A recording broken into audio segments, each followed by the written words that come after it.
Welcome to Happy Homes and Gardens. I'm your host. My name is Daphne Royce. I am a real estate broker, architecture, and interior designer.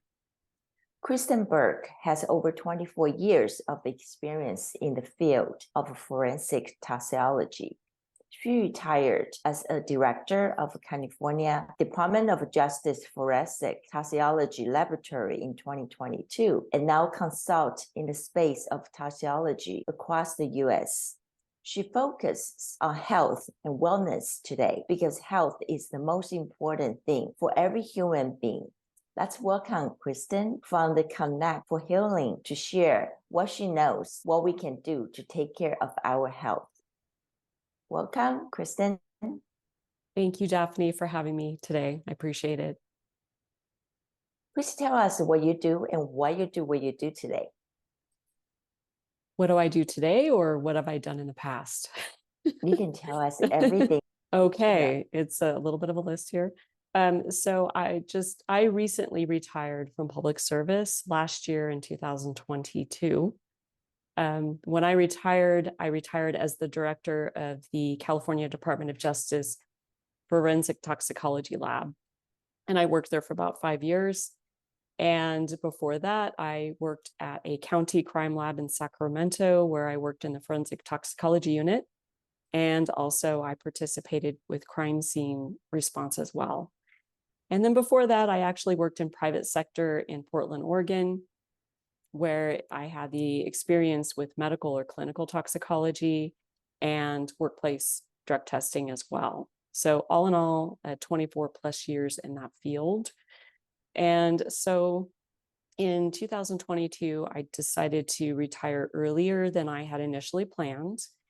And I had thought the last year while I was employed, what am I going to do next? And I figured I would start my own business. I have my MBA from USC. And so I figured I would use some of those skills and some of the scientific skills as well. But I also had a passion of helping people heal. I struggled with fibromyalgia for about 25 years. The onset was in the early 90s after the birth of my oldest daughter. And it took a number of years to get diagnosed with it because in the early 90s, a lot of physicians didn't really understand what fibromyalgia was and how to treat it. So essentially, I think it was 98 or 99 when I was diagnosed. Really, the treatment going up to that point was pharmaceutical drugs, which would help with pain or to help with, some of the, I guess, anxiety, because they noticed a lot of patients had issues with depression and anxiety, and also with enough energy to be able to go through the day. There were many times where I was told I would probably be bedridden by the time I was in my 40s or 50s as a result of this, and was also told there was no cure. So I'm pretty stubborn, which is a good thing in this case. And I was able to overcome that. I still would go to work. I did not take pharmaceutical drugs. Now, I did take, for a number of years, ibuprofen, which helped with the inflammation. I watched my liver enzymes and kidney function before, while I was doing that. But ultimately, it ended up affecting my hearing in my right ear. So if you're on ibuprofen for a number of years, that's one of the side effects, is hearing loss.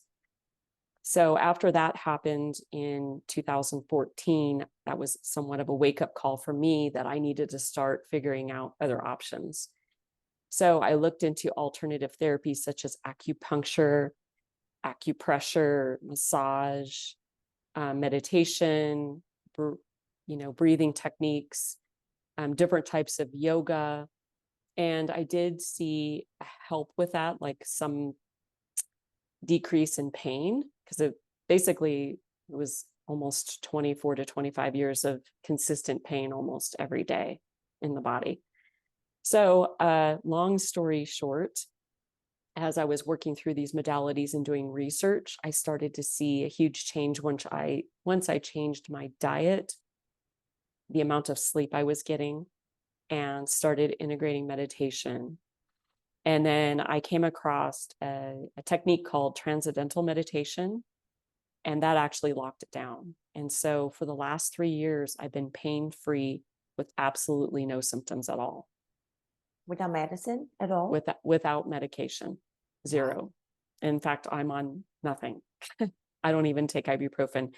If I take some type of aspirin or ibuprofen, or acetaminophen, which is, formulation in Tylenol, it would only be usually if a headache, if I can't get it to go away through exercise, movement, changing diet, or drinking enough water and getting enough sleep.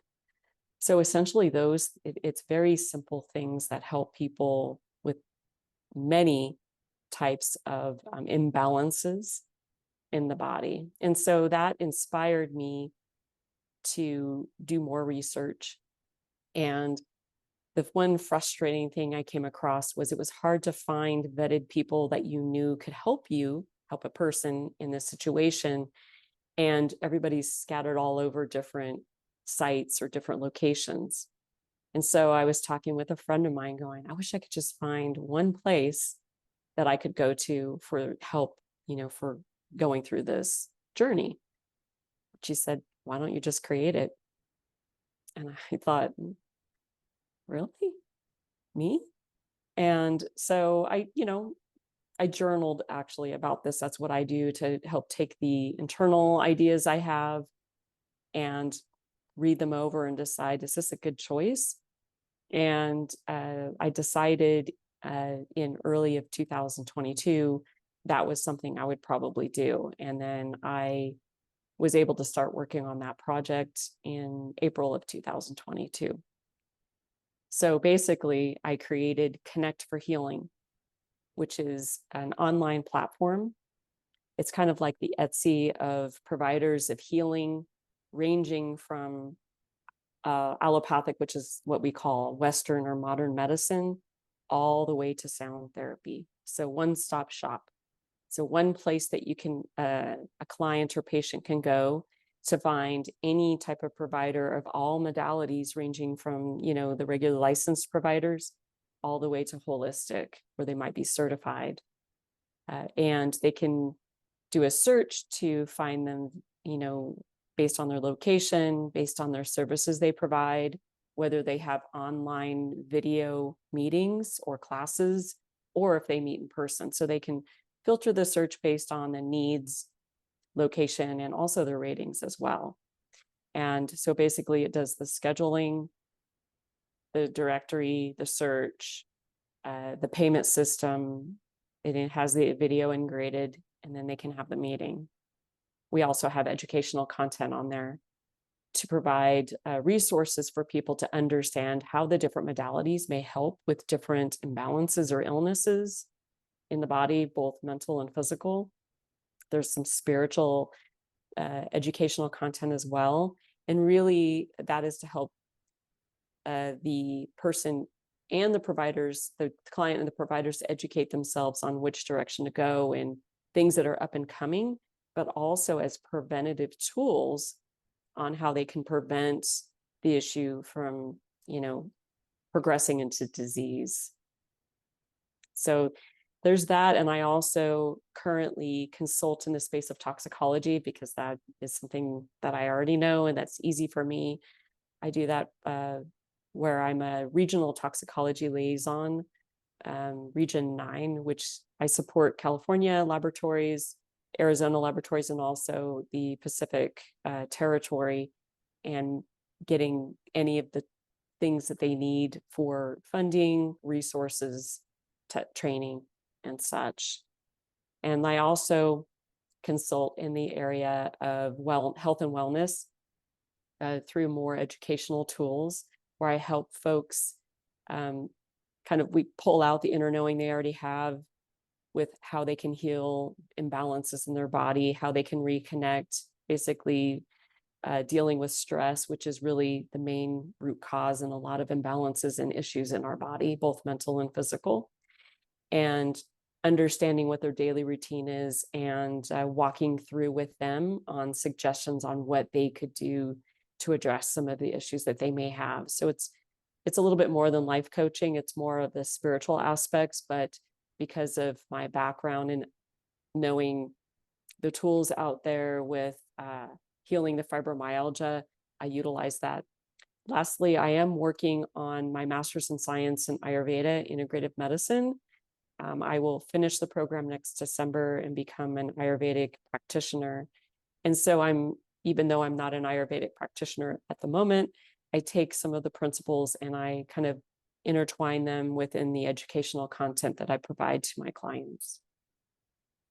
What did you learn from working in forensic toxicology?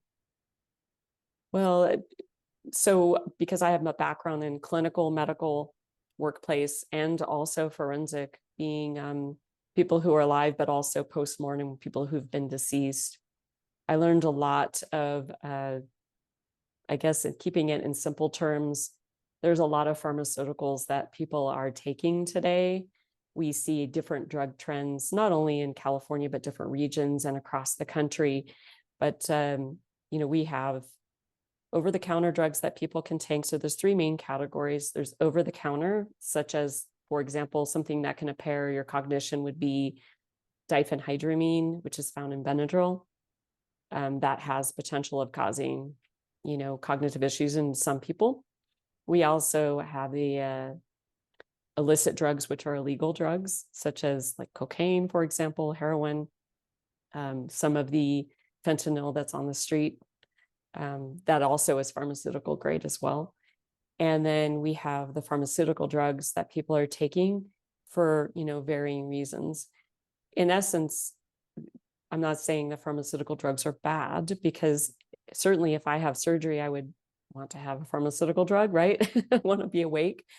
But I think the general intent was for people to be prescribed pharmaceuticals for short term to get them to a place where they can start to heal and look towards other alternative methods of moving past that.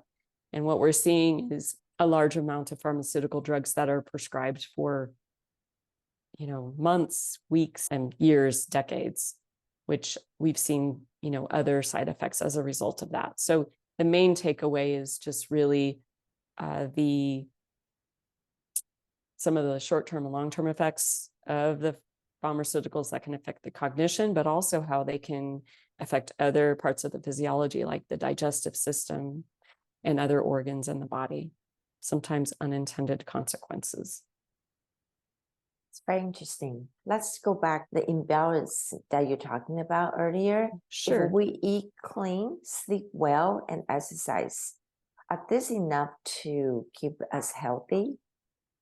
That's a great question. So there's different aspects, and I'm going to come from kind of what I've learned with Ayurveda, which is a little different than what we may look at things now, right, in the Western part of the world, is your daily routine is important. Obviously, we talk about sleep in the modern world, but also Ayurveda. Sleep is extremely important. When you say eating clean, that's such a very big term. What does that mean, right? What does clean eating mean? I think from one person, it might mean one definition versus another. So I'll approach this from kind of the Ayurvedic standpoint. Is food is considered medicine for the body. And so we look at the whole body as systems. And so what time you eat is important. So for example, if you eat kind of a heavier meal with more animal fat, for example, which is more difficult to digest, you would want to consume that meal in the middle of the day between 10 and 2. The reason being is our digestive fire is the hottest. We call that the Agni in Ayurveda. It's the hottest in the middle of the day because that's when the sun is at the highest point, or the hottest in general, 10 to 2, right? And so if you're going to eat a larger meal, that's the time to do it. You want to make sure you digest your meal fully before you eat the next meal. Now, today in the Western world, we're taught to eat snacking multiple times. But the issue with that is if we eat too close to the last meal, it can create indigestion in the body. And so we want to have a lighter meal in the morning, a lighter meal in the evening where our body's digestive fire isn't the hottest. So it's easier to digest that food. We talk about nutrition, okay? And we talk about we want to get the highest level of nutrients possible to go into the body, and that's accurate. However, if your digestive fire is not in balance, you could put as much nutrients in the body as you want to, meaning that you eat, but you would not be able to absorb them efficiently. And it's really about the absorption of the nutrients that's key. And so going back to the clean eating, let's assume what you mean is non-processed foods, right? Agree with that. And if we eat whole foods, fresh cooked foods that we've prepared ourselves, that aren't in cans, that aren't in boxes. Now there's exceptions to that, or in bags. If you buy a bag of oatmeal in its raw source and it's not processed, then that would be good. But typically if we buy boxed foods or canned foods, those are considered processed foods. There is a process that's involved in chemicals that are added to that food to increase the shelf life. So if there is a longer shelf life, chances are the chemicals in that food product are probably not going to be easily digested in the body. Now, I'm not saying never eat those foods, because that's not reasonable, right? But if you can eat fresh cooked, home cooked meals and keep your body in balance as much as possible, if you do eat those foods, it probably won't have the impact on your body as it would if you eat it every day. And we do know, based on scientific research, that if a person eats processed foods very consistently, they've shown that the person on average, in general, can gain 1 pound a month. Conversely, if you reduce processed foods out of your diet and you eat more fresh home cooked meals, if you can, right? They've seen studies that show reduction in weight. And this is not, every person, but just in general, 1 pound a month of loss of weight. That's huge.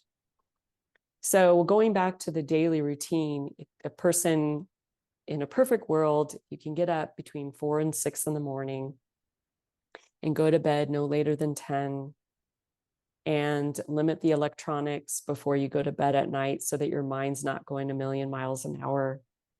Drink, instead of cold water, because cold water actually can, affect the digestion, drink room temp water or warm water. That will help to kind of keep the digestive fire going. Sipping that, largest meal in the middle of the day, fresh cooked foods. Daily routine would include some movement.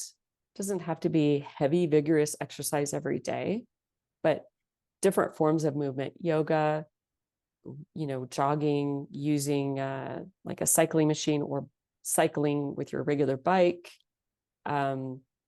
weight training. You do want to sweat to bring out the fats in the body, but it's good to also make sure that there's balance, so there's not overexertion of exercise either. So anything in excess is typically bad if you want to maintain balance. So you asked me, I think the eating clean, sleep well, absolutely, exercise, which is movement. But the other thing that really helps to lock down balance is meditation. And the reason for this is our physiology actually mirrors our consciousness level. And if we are out of balance in some ways, we're doing too much, not doing enough, it will affect our physiology. And usually it starts with the mind, when the mind's going too much. So what meditation does is it can actually calm the mind, reconnect mind with body, keep that balance, so you're not just in the mind making decisions with analytical, but also using intuition, which is important with decision making. And that decision making can help guide us on what are the right foods. If you have, everything's a decision point. Should I eat this today or this? Should I have coffee or should I have this? Should I put milk in this or should I not? Should I work out? All of these things, right? So that meditation helps to lower and calm the physiology, helps with digestion. Specifically with transcendental meditation, there are scientific studies that show a reduction in cardiovascular disease, stress, but it also an increase of intellect that we can very quickly pull in when we're answering questions or communicating with people. So hopefully I answered your question okay. Let's talk about meditation. How Okay. often a person need meditation? Is it daily routine, or this is maybe a couple times a week kind of thing? It should be a non-negotiable daily routine item, just like you brush your teeth. Hygiene of the mind and physiology. For me, transcendental meditation works the best. I've tried all different forms of meditation. I have a very active mind, so I'd feel guilty if my mind would start to wander. And with transcendental meditation, you actually can, that's part of the meditation process. And so basically you have a mantra that you focus on that can bring you back to that transcendental state. And I can tell you that there's nothing like it. It's a very blissful feeling when you're in that state. And that sets the tone for the rest of your day. But with transcendental meditation, it's twice a day for 20 minutes. Once in the morning after I exercise, before I eat, and then in the afternoon before dinner. People can do it at any time. And if they can't do it twice, if they do it once, it's better than nothing, but it's really, you get the best benefit out of twice a day. Now, I realize there are people who meditate in different ways. And so I honor that. Some people will do like a guided meditation, or they'll use music, sound tones to kind of go into that transcendental state. There's different ways of doing that. The whole point is you're reconnecting mind and body through going into a higher consciousness level. And that actually is what helps to keep that balance. That balance is key, especially today with a lot of external factors that we have that are distractions, such as our electronics that we have. Also, some of the fears with, the economy, jobs, relationships, just so many different things that politics. And when you're in more of a balanced state, let me just give you an analogy. If you had two cars, two vehicles, right? And I don't know if you're familiar with this, but automobiles have shock absorbers in the vehicle. So when you go over a bump, it actually takes some of that shock so that you don't, it's not an abrupt movement over that bump. So a person who meditates has those shock absorbers in the vehicle. A person who doesn't meditate does not have those shock absorbers. They both go over the same bump with the same car, but they don't have the same shock absorbers. They both have very different experiences with that challenge or that bump or whatever you want to call it. So meditation really helps with that. So instead of being in the middle of the situation, you're more of the observer and watching the situation. So with less attachment. Stress is probably the biggest issue in the Silicon Valley. What do you recommend people to handle stress? Will meditation work? Meditation is a large tool that would absolutely help with that. And as we know from scientific studies, that stress actually is a predominant root cause for imbalances or illnesses and disease. And certainly with fibromyalgia, it is actually one of the major root cause of that imbalance in the body. So if meditation alone can be very helpful, but sleep is important too. Daily routine is important, and movement. Moving, because if you have pain in your body, that is an accumulation of energy from stress or,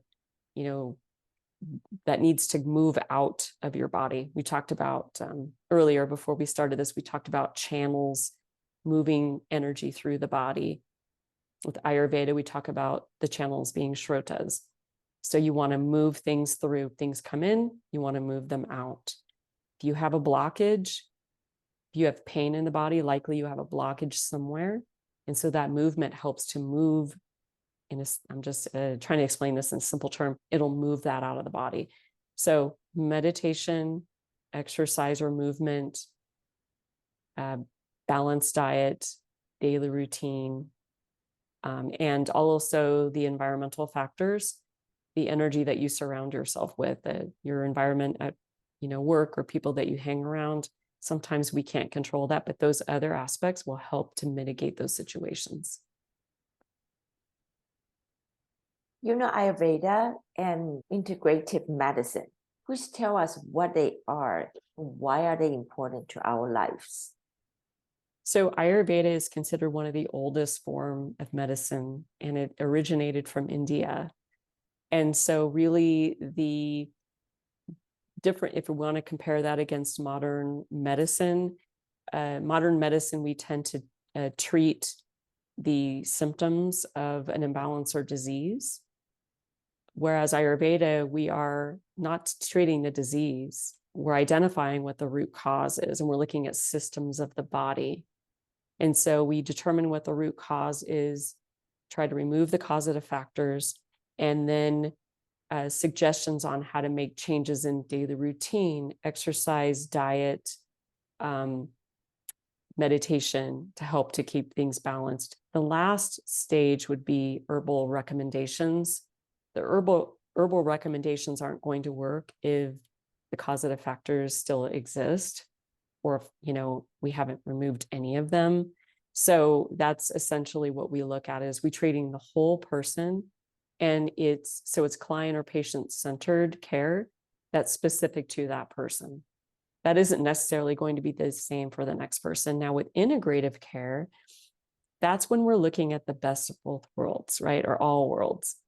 So we're taking the best of, let's say, and this is my definition of it, allopathic or Western medicine, which there's absolutely fantastic remedies or like diagnostic testing that, huge improvements we've made in modern medicine. We take those, and we also take alternative modalities under the complementary alternative medicine market. Ayurveda is one of those, but there's many others. So we're taking the best of both of those worlds and we're meshing them together into integrative medicine. And that really is the future for helping people heal. So it is more of a specific centered care for that person versus a one-size-fits-all approach. What is the major differences between Eastern and Western medicines? Great question. So Eastern medicine, two examples would be Chinese medicine, which originated out of China, and Ayurveda, which originated out of India. Those are the two longest standing forms of medicine today. And so that would be the Eastern medicine. Western medicine is what we call allopathic medicine, and utilizing that in the Western part of the world, which is in the United States. The main difference between the two is allopathic medicine is treating the symptoms. So essentially we go through a flow chart, ruling out, issues based on diagnostic testing and symptomology. For example, if someone has pain, we would want to relieve the pain. So we give them a pain medication. We may not know where that pain originated from. And so the in-depth investigation doesn't necessarily occur, right? And the other thing is it treats one area of the body, one system versus all of the systems. And so the thing is, we know that all systems work together to keep someone healthy.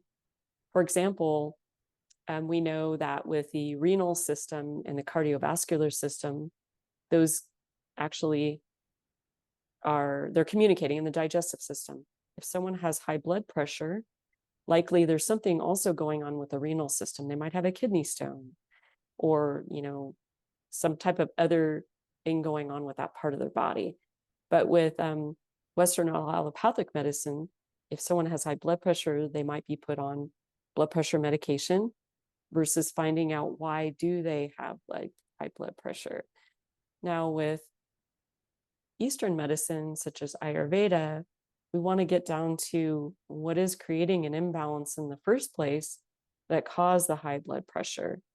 And so figuring out what the root cause is and removing the causative factors and trying to help rebalance that. Now with Ayurveda, we never tell a client to get off of medication that a physician has put them on.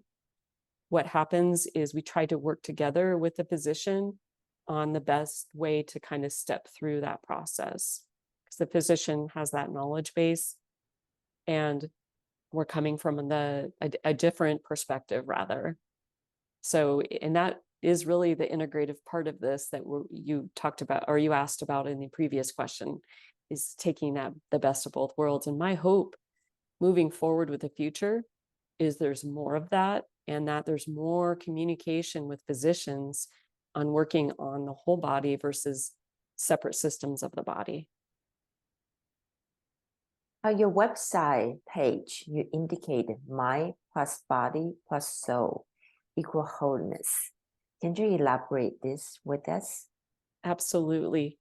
So we have the mind, which is the analytical part of our body. We have the body, which represents the physiology and the function of the body. And then we have the soul, which is the spiritual part of the body. And really all of those run together. And then, when we talk about making decisions, balancing out the analytical mind and the intuition are really key.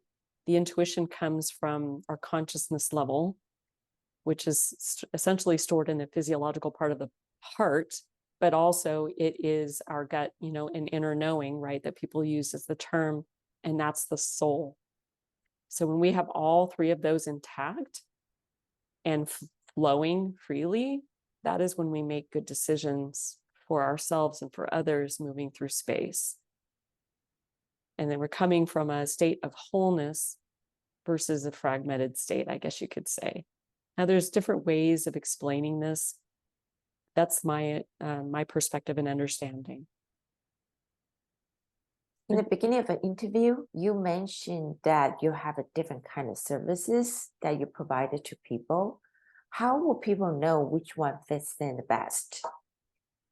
So if you're talking about Connect4Healing, the online platform, it's not me specifically that's providing the services. The platform is merely a site where providers can go on there and provide the services themselves to the clients. But as far as how many different services, right now, there's probably between 60 and 80 services, and that will continue to grow. It's kind of separated out into different categories, such as alternative medicine. Let's see, the functional medicine part of it, where we have Ayurveda, naturopath, Chinese medicine, the functional medicine itself. And there's also allopathic doctors that are on there that are open to working with alternative methods to help folks, overcome some of the challenges. We have energy healing, such as Reiki, quantum healing, hypnosis, where someone is put into or that's more mind therapy. Mind therapy, energy healing, such as Reiki. We also have sound therapy, and let's see, coaching. There's spiritual coaching. There's also life coaching. There's business coaching on there as well. Massage therapy, so body work, cranial sacral therapy. So, and there's also psychotherapy. So psychotherapy, psychiatric therapy, spiritual psychotherapy. So there's different, modalities on there, some of which require licensure, some of which require certification. and some of them which require, some type of degree. So, essentially, your question was, how do they know which one? There is a description of each, what each modality offers, and there will be educational content in the form of literature and video to help folks decide what might be best. We will be adding other tools in the future so that when someone goes on there, it's essentially a questionnaire that walks them through and it gives them a suggested list of services that might be helpful for those imbalances. And the reason there would be more than one is because this isn't just treating one thing. The one thing could be related to a multitude of things, right? As we just talked about the wholeness aspect. And then also providers that would provide those services to a person as well. And so those tools would be added in the updated version of the software. How can people contact you for consultation and services? Okay, so there's two different things. I have the Connect4Healing, if they were interested in knowing more about that and getting on the interest list. I have a interim website, Connect4Healing.net. So it's connect, the number 4, and then healing.net. And they can go on the interest list as a provider or as a potential client or patient. And I can start sending some emails to them so they can find out when we're going to launch. Now, as far as the consulting services that I provide in health and wellness, I do also have a website, and it is Your Health Is, spelled IZ, wealth.com. So I don't know if there's a way to post that somewhere so people can see it. Some people are visual, just to contact me that way. I do And post so this on my social media, so I can link all the websites to it. Okay. Would that work? That would be great. And the website for the services that I provide for consulting for health and wellness, it's Kristen Burke Health and Wellness.